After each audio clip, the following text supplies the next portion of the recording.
Vamos a preparar nuestros corazones para escuchar la palabra de Dios. Usted dobla su cabeza conmigo un momentito. Señor, qué lindo ha sido cantarte, celebrarte. Pero ahora tú nos vas a hablar directamente con tu palabra. Y nosotros queremos escucharte. Así que nuestro sacrificio ahora es echar a un lado todo pensamiento, toda preocupación, toda otra cosa. Y decir, nosotros vamos a escuchar lo que Dios nos va a decir en su palabra. Gracias. En el nombre de Jesús. Amén. Y amén. Este mes que viene, Dios mediante, nuestro presidente electo, Joe Biden, será juramentado. Y así va a inaugurar su presidencia. Eso no es profético, eso es su inauguración en el 2000 cuando fue vicepresidente con Obama. Miren, en mi opinión, esta ceremonia es una de las más especiales que celebra este país y cualquier otro país. Porque es una clara demostración de un sistema de gobierno democrático funcionando bien.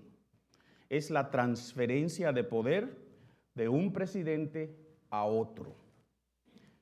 Y por cierto, que Dios nos ayude a que eso suceda, ¿verdad que sí? Porque yo sé que hay preguntas por ahí. Miren, a mí me gustan mucho las ceremonias con mucha pompa y con mucho protocolo, y esta es una de ellas.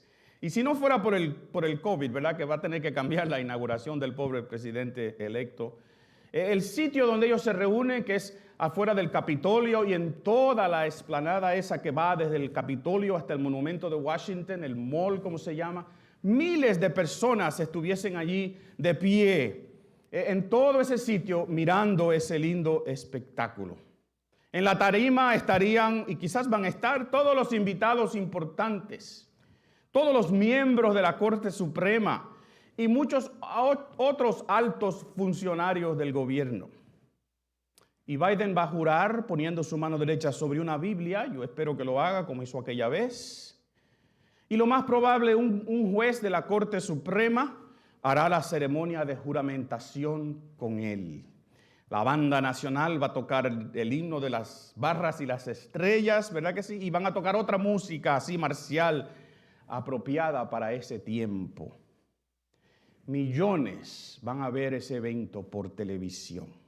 Y todo el mundo sabrá que hay un nuevo presidente que toma posesión en el país más poderoso del mundo. Y aunque sea algo disputado, como se dispute o no, el presidente electo Biden ha recibido una increíble cantidad de votos, la más grande en la historia de nuestro país. Y por tanto también ganó lo que se llama el colegio electoral, que ese es el sistema electoral que nosotros usamos para elegir un presidente.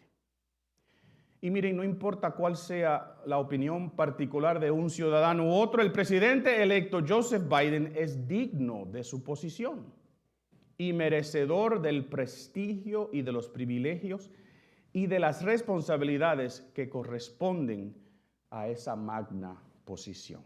La nación ha decidido que él merece ser el presidente. Y será todo un espectáculo. Y saben que el ser un espectáculo es precisamente lo que se intenta hacer, porque es un evento digno de ser espectacular. Se está juramentando el nuevo presidente de los Estados Unidos de América. Pero qué interesante, que cuando se hizo la inauguración, cuando se anunció la inauguración del Rey de Reyes y del Señor de Señores, no fue anunciado en público, no se hizo en una gran tarima con miles de personas mirando, no hubo fanfarria, no hubo nada espectacular. No hubieron altos funcionarios, no hubieron personas importantes allí. No se llevó a cabo esta ceremonia en la capital de Jerusalén y mucho menos en el templo. No asistieron miles y miles de personas. No estuvieron allí representantes de gobiernos, vecinos, no hubo prensa, no hubo noticieros, no hubo nadie que diera testimonio de que estaba en la inauguración de quien sería la persona más importante en la historia de la humanidad.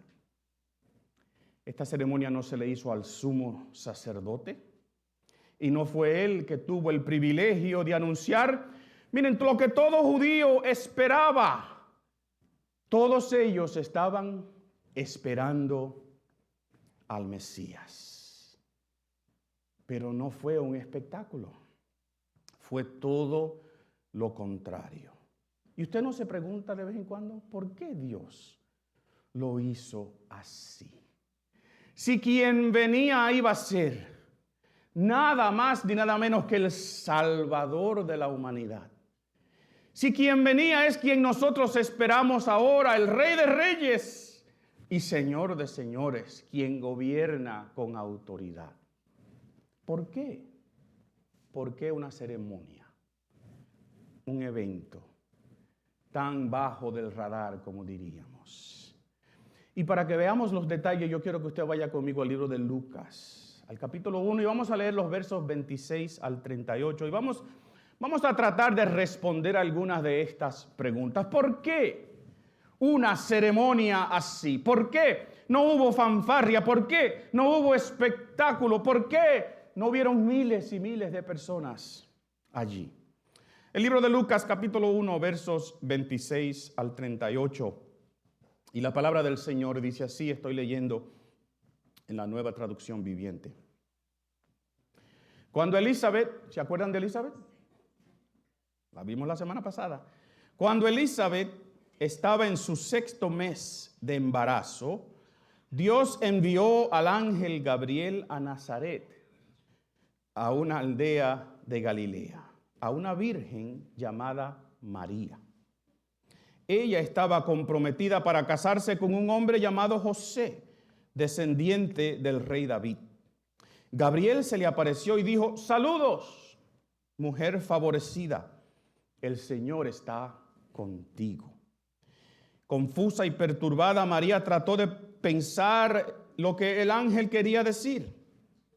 No tengas miedo, María, le dijo el ángel, porque has hallado el favor de Dios.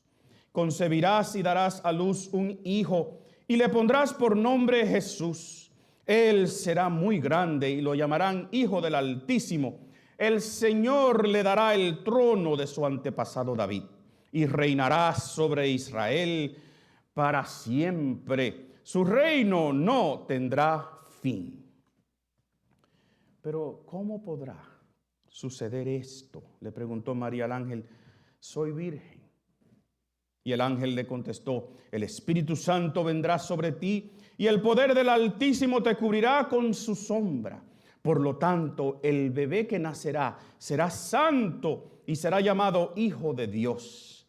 Además, tu parienta Elizabeth quedó embarazada en su vejez. Antes la gente decía que ella era estéril, pero ha concebido un hijo y ya está en su 6º mes de embarazo, pues la palabra de Dios nunca dejará de cumplirse. Y María respondió: soy la sierva del Señor, que se cumpla todo lo que has dicho acerca de mí. Y el ángel la dejó. Miren, es muy probable que usted conozca esta historia y que quizás la conozca bastante bien, porque es que se lee mucho, ¿verdad? Y en este tiempo nos falta que se lea. Esta historia ha sido capturada en poemas, en películas. Este diálogo entre el ángel y María se ha convertido en parte de la liturgia en ciertas iglesias. Y en un sentido quizás nosotros hemos romantizado un poquito este evento y lo hemos elevado a un nivel de notoriedad que no tuvo. Porque nosotros, cuando miramos hacia atrás, nos damos cuenta de que esto fue un anuncio como ningún otro. ¿Usted cree que este anuncio fue como ningún otro en la historia de la humanidad? Yo creo que sí. Ciertamente tuvo que ser algo espectacular aquello. Y en cierto sentido sí fue espectacular por lo que se anunció. Pero yo quiero que ustedes vean conmigo algunos detalles que nos van a demandar la respuesta a esa pregunta que nos hicimos hace unos momentos atrás. ¿Por qué un anuncio sin fanfarria, sin espectáculo, sin presencia de nadie que dijera, aquí llegó lo que estábamos esperando por tanto tiempo? Y en este pasaje yo creo que se nos dicen algunas cosas. Miren, lo primero es que este fue un anuncio privado en una aldea insignificante. Hay dos personas ahí, Gabriel y María. A Gabriel lo conocemos, ¿verdad que sí? Lo vimos la semana pasada y aprendimos de Gabriel que él es el mensajero específico de Dios, que cuando Gabriel se aparece y habla, es Dios que está hablando. Pero el relato no nos dice que María supo que era Gabriel, solo que se le apareció un ángel, ¿verdad? Y esta joven María, o Mariam, como es su nombre en arameo, no la conocemos. Antes de esto nadie sabe de esta muchachita. Solo se nos dice que era una virgen y que estaba comprometida o desposada, como se dice en algunas de las otras versiones que tenemos, con un hombre que se llamaba José, que era de la tribu de Judá. Y saben algo, luego en el relato de Lucas, si usted sigue leyendo, usted va a ver que eran gente pobre. Porque cuando fueron a hacer el sacrificio, la ofrenda que hacía una familia cuando tenían un niño, hicieron la ofrenda más pobre posible. Una ofrenda de 2 tórtolas nada más, porque era lo único que tenían. Y también sabemos después que José es un carpintero y quizás ese oficio no dejaba mucho dinero. Miren, este anuncio es privado y sucede en una aldea pequeñita, despreciada, en el norte de Israel, que es la región despreciada por los israelitas, un pueblito llamado Nazaret. No fue en Jerusalén, en la capital. Ustedes no hubiesen esperado que si se va a anunciar el Rey de Reyes y el Señor de Señores, se anuncie en la capital de su pueblo. Y como es el Mesías esperado, que lo hubiesen proclamado desde el punto más alto del templo. Pero no fue así. No se le dio el privilegio al sumo sacerdote, el líder religioso, de decir, aquí está el Mesías que tanto esperamos. Fue un anuncio privado en una aldea insignificante, pero ¿saben algo? También fue un anuncio divino. Un anuncio divino. Este dibujo que tienen ahí es de Peter Paul Rubens, un pintor que a mí me gusta mucho de Bélgica, en el siglo, hace 2 o 3 siglos atrás. Y siempre me llama la atención, yo no sé si usted lo puede ver bien, que está ahí el ángel, ¿verdad?, haciendo una tremenda demostración, y María con una tremenda pose. Y hay unos gorditos, ¿qué son esos muchachitos yo no sé, pero tú ves eso mucho en ese arte de ese tiempo. Los pintores se imaginan un poquito, ¿verdad? Y añaden. Fue un anuncio divino. ¿Quién fue que hizo el anuncio? Gabriel. Cuando Gabriel habla, ¿quién es que habla? Dios habla. El esposo que se cita aquí, que es su comprometido, es de la tribu de Judá.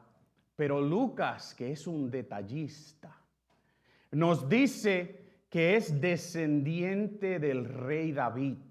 Y si tú vas hilando una cosa con la otra, y si tú escuchas después las descripciones que se dan de este niño, que su nombre sería Jesús, porque él sería quien salvaría a su pueblo, que será muy grande y lo llamarán el Hijo de Dios, que el Señor le dará el trono de su antepasado David, pero que diferente a David, él iba a reinar sobre Israel para siempre. Su reino no iba a tener fin. Este anuncio sí, es en una aldea pequeña, es a una sola muchacha, una virgen sola, una muchachita de 13, 14 años, pero es un anuncio divino también de que el Mesías está llegando. ¿Tú estás escuchando, María, lo que se te está diciendo? ¿Tú estás escuchando en el día de hoy las descripciones? Así que aunque fue un anuncio privado, sin fanfarria, aunque fue dado en una aldea insignificante en el norte de Israel, no en la capital, fue un anuncio divino. Una palabra directamente de Dios para ti en el día de hoy. El anuncio de aquel que iba a cambiar la historia de la humanidad para siempre. Ahora miren, no solamente fue un anuncio privado a una jovencita, una virgen, una niñita, pero también fue a una persona que no tenía ningún mérito especial. Una jovencita cualquiera sin mérito especial. Y antes de que me crucifiquen, porque suena un poco sacrílego, ¿verdad?, decir esto de María. Porque nosotros hemos elevado a María a un estatus especial y en cierto sentido, ¿usted está de acuerdo conmigo que esta muchacha recibe una bendición espectacular, verdad que sí? Pero cuando conocemos a esta jovencita, es una jovencita cualquiera, sin ningún mérito especial. Y aunque otras ramas del cristianismo veneren y hasta quizás adoren a María y le pongan otros títulos, que es una virgen eterna, que es la madre de Dios, la reina del cielo, nosotros los evangélicos protestantes no pensamos así de María, pero eso va a ser para otro día. Pero lo que yo quiero que usted entienda en el día de hoy, cuando usted ve a esta muchachita, es que es una jovencita quizás de 13 o 14 años. Porque esa era la edad a la cual una jovencita virgen era desposada. Cuando un marido, un hombre, pagaba la dote. A las mujeres, en un cierto sentido, no es que la vendían, pero había que comprarlas. ¿Y saben por qué? Porque la mujer era considerada una trabajadora en la casa. Y el padre lo que estaba diciendo es, tú me estás quitando un trabajador, por tanto, tienes que pagar. Así que, sin duda, María tiene un lugar espectacular en la historia del cristianismo, ¿verdad que sí? Y tiene un privilegio que todas las muchachas judías hasta ese momento anhelaban. Pero ese día en Nazaret era una joven como cualquier otra, preparándose para un matrimonio como se habían preparado miles de muchachas vírgenes en Israel por cientos y cientos de años. Pero miren, escúchenme bien, aquí es que yo creo que esta historia toma un giro espectacular. Aquí es que yo creo que Lucas nos quiere llevar con todos estos detalles. Porque sí es una niña, una muchacha como cualquiera, pero ¿saben algo? Ella está recibiendo un favor inmerecido. Ella está recibiendo una bendición que nadie merece. 2 veces en este pasaje que leímos, el ángel Gabriel le dice a ella, tú eres muy favorecida. El versículo 28 dice, Gabriel se le apareció y dijo, saludos, mujer favorecida. El Señor está contigo. Y en el verso 30 le dice, no tengas miedo, María, porque has hallado el favor de Dios. Y esta palabra favorecida, que es traducida gracia en otra versión, en la Reina Valera, significa, miren, una acción de una persona hacia otra para mostrar u ofrecer ayuda. Así que favorecida aquí, lo que el ángel le está diciendo es, tú estás recibiendo algo de parte de Dios que tú no mereces. Una ayuda para la humanidad. Y obviamente es un acto de favor hacia una persona, ¿verdad que sí? Hacia ella. Pero miren, yo quiero que usted sepa algo en el día de hoy.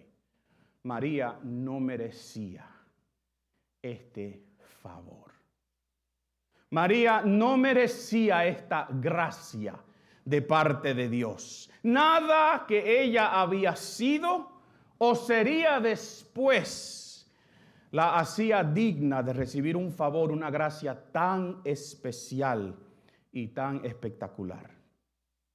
Y es más, escúchame bien, ningún ser humano merece recibir este favor de parte de Dios.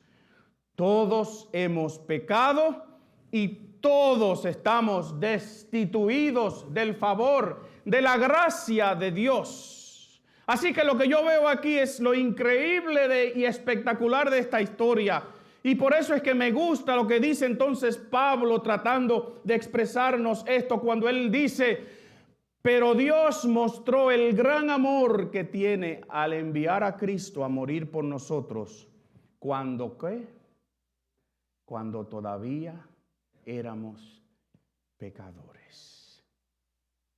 Y como es mi verso favorito de la Biblia, Romanos 5:8, mas Dios muestra su amor para con nosotros, la Reina Valera, en que siendo aún pecadores, Cristo, tú le das gracias a Dios en este día, porque no es que lo mereces, es que Dios muestra favor hacia la humanidad, porque Él te ama de una manera espectacular que yo no puedo explicar. Y esta jovencita María recibiendo ese anuncio ese día es simbólico de ese amor. ¡Oh, la misericordia de nuestro Dios hacia el ser humano! ¡Oh, el amor inagotable de Dios hacia el ser humano! El favor inmerecido de Dios hacia el ser humano. ¿Tú dices aleluya conmigo hoy? Por eso lo cantamos hace unos momentos atrás.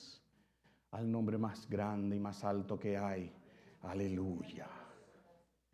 Y miren, por eso es que yo creo que Dios hizo ese anuncio en privado, en una aldea insignificante, a una joven como cualquiera, que no tenía ningún mérito, porque nadie merecía el favor de Dios. Ningún líder, ningún oficial religioso, ningún lugar con prestigio, ninguna persona, no importando quién fuera, es un favor inmerecido. Dilo conmigo, favor inmerecido. Porque miren, aún en el anuncio del Mesías, que debió haber sido un espectáculo, ¿verdad? Aún en ese anuncio privado, Dios quería que el ser humano entendiese que quien venía por la gracia divina, por favor inmerecido. Y usted se puede pensar conmigo, usted puede pensar, ¿qué hubiese sucedido si el anuncio hubiese sido hecho en Jerusalén? Al sumo sacerdote, en uno de los grandes festivales. El pueblo hubiese dicho, es que somos nosotros el pueblo de Israel, por eso es que nos han favorecido. Y el sumo sacerdote lo más probable hubiese dicho, yo tengo esta posición porque Dios me puso aquí especial hoy para este momento. Yo creo que Dios hizo este anuncio en privado a esta jovencita, en una aldea en el norte de Israel, una muchacha que no merecía nada, para que nosotros entendamos que tampoco nosotros merecemos nada de parte de Dios, sino su juicio, su castigo, porque somos pecadores. Pero Dios muestra su amor para con nosotros en que siendo todavía pecadores, siendo aún pecadores, oh aleluya, Cristo murió por ti. ¿Y cuál fue la reacción de María? Pues vayan conmigo a los últimos versos 36 al 38. Primero ya le pregunta lo que es obvio. ¿Y cómo va? ¿Cómo puede suceder esto? Versículo 36 dice, versículo 35, el ángel le contestó, el Espíritu Santo vendrá sobre ti y el poder del Altísimo te cubrirá con su sombra. Y por lo tanto el bebé que nacerá será santo y será llamado Hijo de Dios. Y además tu pariente Elizabeth, ellos son primas, quedó embarazada en su vejez. Antes la gente decía que era estéril, pero ha concebido. Qué bueno cuando hay un antes y un después. ¿Tú dices amén conmigo? Porque esta mujer Elizabeth tenía un antes, ¿verdad que sí? Estéril, vergüenza. Y ahora ha concebido y va a tener un bebé. Dios es un Dios de antes y de después, porque Dios cambia tu historia. Di amén conmigo. Dios es un Dios que transforma. y ella ya está en su 6º mes de embarazo. Y entonces el versículo 37 dice, pues la palabra de Dios nunca dejará de cumplirse. Di conmigo, la palabra de Dios nunca dejará de cumplirse. Aleluya. Si se recuerdan de la reacción de Zacarías cuando el ángel le dijo que iba a ser papá, o mejor dicho, que su esposa iba a tener un bebé. ¿Se acuerdan? Él respondió de una manera que al ángel no le gustó. Yo iba a decir le dio un pique, pero eso es bien dominicano. No le gustó. Y en un sentido castigó la incredulidad de Zacarías y él se quedó mudo. Y vamos a ver a Zacarías la semana que viene, así que no se preocupen. Está mudo.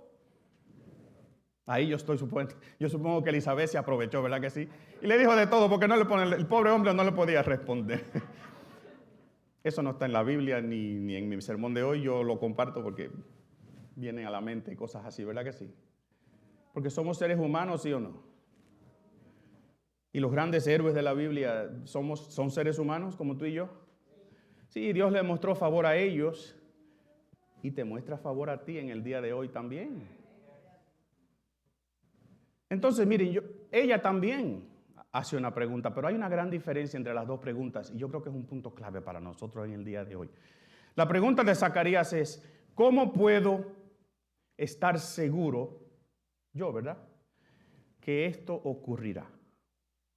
¿Cómo puedo estar yo seguro que esto ocurrirá?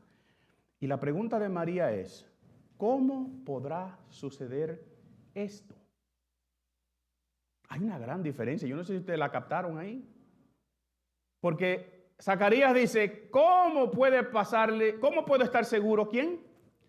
Yo. ¿En quién está pensando Zacarías? En sí. Y recuérdense que lo próximo que le dice al ángel es, ¿y te acuerdas de... ¿Tú sabes quién es mi esposa? Yo. Pero María dice, ¿cómo puede suceder esto? En otras palabras, mis queridos, Zacarías está pensando en su capacidad. Zacarías está pensando en su habilidad de tener un hijo a su tardía edad con su esposa. Mientras que María está diciendo, yo no sé cómo va a ser, dime cómo. Porque eres tú que estás diciendo que esto va a suceder. Y cuando Gabriel habla, es Dios que está hablando. Ella no está dudando de la palabra de Dios. Ella está simplemente preguntando, ¿y cómo es que va a pasar esto? Porque yo soy una virgen. Hay una gran diferencia. Yo te hago una pregunta a ti en el día de hoy. ¿Tú le crees a Dios según lo que Dios dice o según lo que tú piensas que puedes hacer? Cuando tú estás en problemas y en dificultades y Dios te habla a través de su palabra, tú le dices, ¿y cómo puedo yo hacer eso? Cuando lo que tú tienes que estar diciendo es, ¿y cómo es que lo vas a hacer tú, oh Dios? Y para que entiendan por qué yo pienso así en este pasaje, Gabriel le da un testimonio a Elizabeth. Los testimonios son buenos. Vengan los martes a nuestro servicio donde estamos orando juntos y estamos diciendo las cosas que Dios está haciendo. Cuando oramos, damos testimonio de lo que Dios está haciendo, porque los testimonios alientan, afirman nuestra fe. Y el ángel le dice, ¿sabes algo, María? Elizabeth, tu prima, va a tener un bebé. Aquella que era estéril, ahora ha concebido y va a ser una madre. Y el hijo que va a tener María es espectacular. ¿Y sabes por qué, María? Porque la palabra de Dios nunca deja de cumplirse. La palabra de Dios nunca deja de cumplirse. ¿Tú dices amén conmigo en el día de hoy? Yo quiero que tú tengas eso claro, que ese anuncio en esa aldea a esa muchachita joven, insignificante en ese momento en la historia, era la palabra de Dios, que Dios le dijo a otra muchacha hacía tiempo atrás, cuando le dijo a ella, de ti saldrá uno que salvará a mi pueblo. El enemigo tuyo te morderá en tu calcañar, pero ese lo va a pisotear en la cabeza. Y cuando Dios promete un Mesías, cuando Dios promete un Redentor, cuando Dios te promete una respuesta a tu problema, a tu dilema, y más que nada, cuando Dios te dice que quiere salvarte, las cosas que Dios dice, Dios las cumple. Y María responde como nosotros deberíamos responder. Yo soy la sierva del Señor. Que se cumpla todo lo que tú has dicho. Ella no merecía nada, pero Dios le mostró favor inmerecido. Y otra vez yo te pregunto a ti en el día de hoy, ¿cómo es que tú le vas a responder hoy al Señor? ¿Le vas a responder pensando en lo que tú puedes o crees o sabes o te has imaginado? ¿O le vas a decir como le dijo María? Que se cumpla lo que tú quieres en mi vida. Mira, si al salir hoy de aquí, alguien ahí afuera, un señor, una persona, te pide $1 y te dice, dame $1 que necesito comer, dame algo, y tú le das $1, tú le hiciste un favor. Pero si al salir tú vas a tu carro y encuentras a una persona rompiendo el vidrio de la ventana de tu carro para robarse algo, y te dices que yo necesito comer, y tú le das $1, eso es un favor inmerecido. Y hay una gran diferencia. La manera de este anuncio que fue dado en privado a una jovencita que no lo merecía, ella se alarmó, ¿verdad? ¿Quién no? Yo creo que es una manera simbólica de cómo Dios muestra su amor para con nosotros. Porque ni tú ni yo tenemos ningún mérito para recibir el favor de Dios.